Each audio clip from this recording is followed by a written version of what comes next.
Ega walingese Oromia mara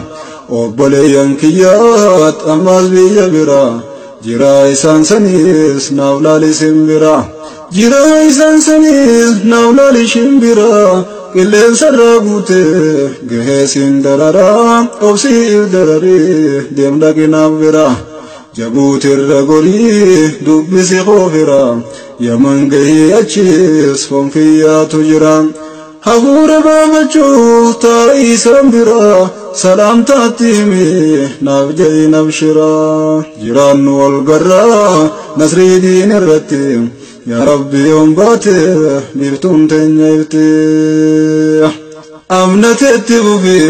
addanda binarra Sudi khaysas jalan khiyaba yajra Kharabuma walja lannu yaro maran Isanis dubbisi biraseni khara Dubbin bayisini dafi dabri bira Shurban si arkiti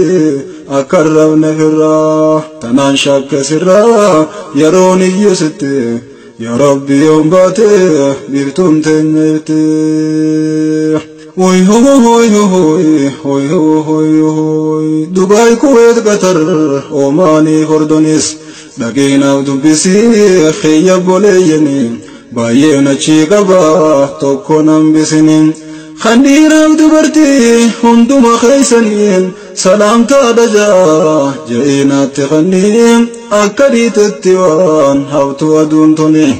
Gafa bate ifte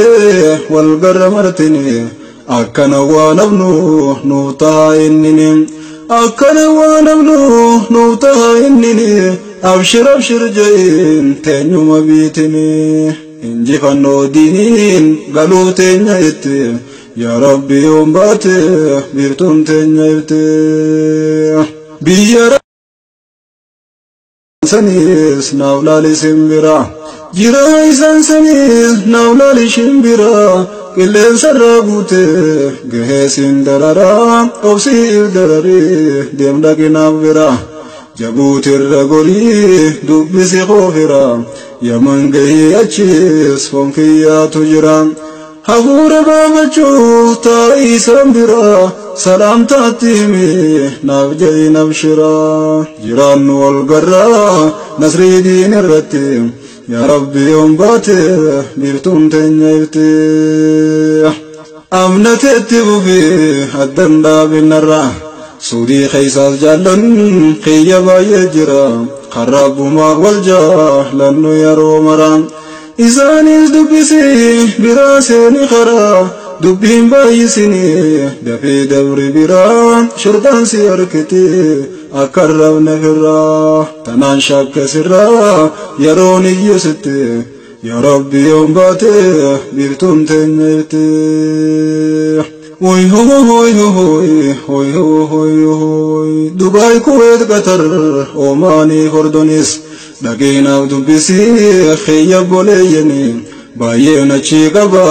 tokko nambisinin Khandira dubarti hunduma khaysanin Salam ta daja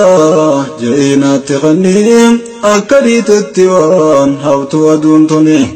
Gafa bate ifte wal garra martini Akkana wa nabnu nuta innini Akkana wa nabnu nuta innini Abshir abshir jain tenyuma bitini Injifanno dinin galu tenya itti Ya Rabbi umbate birtum tenya itti Biyya